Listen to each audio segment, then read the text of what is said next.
Саламатсыздар ма, құрметті студенттер. Ветеринарлық санитарлық сараптау пәні бойынша бүгінгі онлайн сабағымыздың тақырыбы сүттен орташа сынама алу және органолептикалық, яғни сезімдік зерттеу жолдарымен таныс боламыз. Бүгінгі сабақта қарастыратын негізгі жоспарларымыз сүттен сынама алу, сүтті сезімдік зерттеу және де сүттің негізгі сезімдік көрсеткіштеріне тоқталамыз. Жалпы сүт бұл жануарлардың түрлерінен алынатын негізгі азықтық құнарлы зат болып табылады, яғни азық болып табылады. Жалпы бұл сүт бізде өте құнарлы болғанымен қатар, бұл сүт бізде тез бұзылғыштығымен жағы көзге түседі. Енді осы сүттің құрамын анықтау үшін, оның құрамындағы әртүрлі аурудың қоздырғыштарының бар жоғы, немесе антибиотиктер қосылғандығы сүтке микроорганизмдердің түскендігі туралы нақты көзге жеткізуіміз үшін біз міндетті түрде сүттен орташа сынама алуымыз қажет. Жалпы сүттен орташа сынама алудың негізгі мақсаты сүттің сапасын, құрамын, майлылық және қышқылдық, тығыздық, химиялық құрамын дәл анықтау үшін жүргізілетін міндетті ветеринариялық санитариялық жұмыс болып табылады. Сүт құрамын зерттеу үшін міндетті түрде алынатын сынама арнайы мемлекеттік стандарттарға негізделеді. Сүттен сынама алу барысында міндетті түрде сүт тұрған ыдысты жақсылап араластырып алып, оны арнайы диаметрі 9 мл темір түтікпен сынаманы алып, басқа ыдысқа құйып алуымыз керек. Сүттің тек қана майлылығы мен қышқылдылығын анықтау үшін бізге сынама 50 мл көлемінде жеткілікті, ал енді толық химиялық анализ жасау үшін бізге 250 мл сүт қажет болады. Орташа сынаманы әр сиырдан 2 күнге сауылған сүттен алуымыз қажет. Орташа сынаманы алу үшін түтікті арнайы сүттің ішіне салып аламыз, және де оны түбіне дейін батырып, бас бармақпен жоғары жағын басып тұрамыз да түтікті ішінен суырып аламыз. Яғни ішіндегі сүтін бөтелкеге немесе басқа да шыны ыдысқа құйып, үлгінің сыртына сүттің нөмірі және қандай сиырдан алынғандығы жөнінде жазылуы қажет. Мына жерде суретті қарасаңыздар, жалпы сүттен орташа сынама алу үшін негізгі жасалатын зертханалық жұмыстың тәртібі көрсетілген. Бірінші, сынамаға алынатын сүтті жақсылап піскілеп араластырып аламыз дедік, және оны таза ыдысқа құйып аламыз. Сүт біркелкі болуы қажет болып табылады, және де сүтке қажетті құралдар бізге 9 мл көлеміндегі түтік және сол түтікке құятын түтіктегі сүтті құятын негізгі шыны бөтелкелер қажет.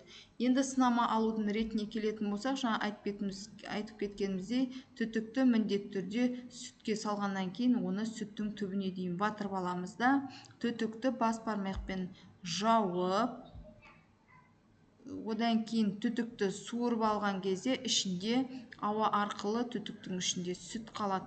Яғни сол сүтті арнайы шыны ыдысқа құйып аламыз да, ол шыны ыдысқа міндетті түрде сиырдың аты немесе оның нөмірін нөмірлеп жазып қоюымыз керек. Енді біз айтып кеткеніміздей, майлылығын анықтау үшін немесе қышқылдылығын анықтау үшін бізге 50 мл сүт қажет болып табылатын болса, ал енді толық химиялық құрамын анықтау үшін бізге 250 мл қажет болып табылады. Ал енді мына жерде бізге сүт сынамасын алу кезінде тексеретін зертханамыз шалғайда орналасқан болатын болса, онда сүтті арнайы сақтап, консервациялап, ұзақ жолға ашып кетпейтіндей етіп, арнайы химиялық ерітінділермен жіберіп отыруымыз керек. Ол үшін бізге 1 мл хромпик ерітіндісі және формалиннің 1 немесе 2 тамшы ерітіндісі, сутегі тұтығы 2-3 тамшы ерітіндісін арнайы сүтке араластырып, консервация жасап аламыз.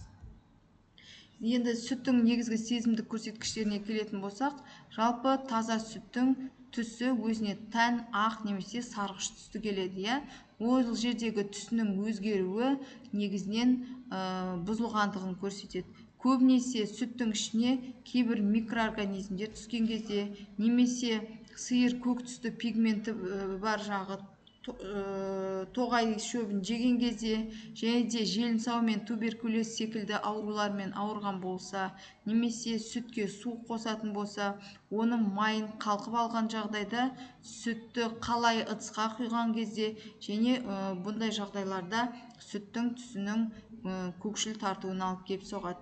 Ал енді сары түсті пигмент шығаратын микробтар түсетін болса сүтке, немесе денеде іріңдеген жаралар пайда болғанда, желінің туберкулез ауру кезінде уызы араласып кеткен жағдайда, немесе рауғаштан дайындалған дәрілік заттармен емдеген кезде сүттің түсі сарғайып кетеді. Желін қатты қабынған жағдайда, және де оның ұлпаларында жара пайда болса, сүттің түсі қан араласқандықтан қызғылт тартып кетеді екен.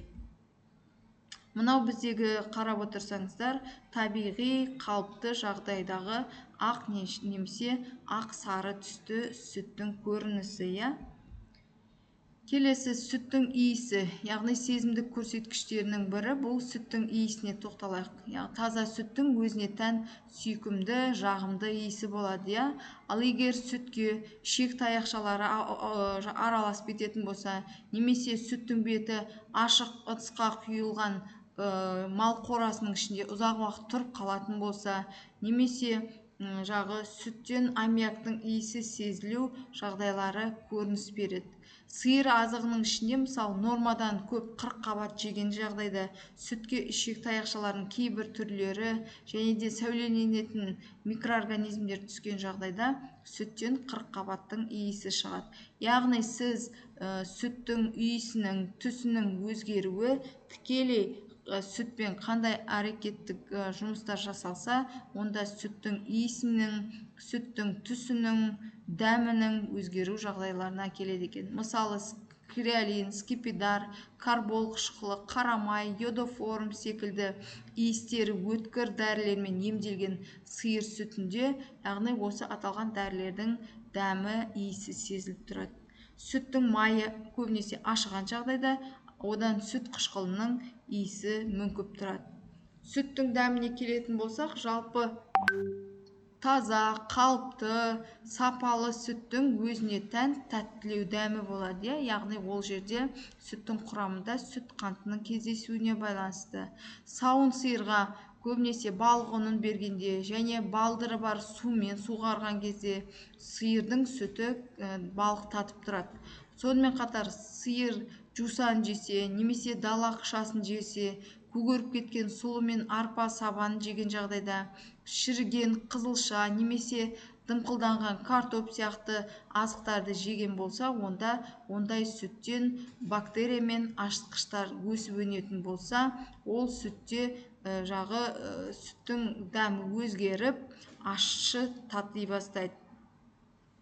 Және де күн сәулесі мен ыдыс әсерінен ішек таяқшалары, ашытқы, тағы басқа микроорганизмдердің өсіп өнуінен, сиырды батпақты жайылымға жаюдан, сүтті қалайланбаған ыдыстардың ішінде сақтаудан сүттің дәмі қышқылданып кетеді екен.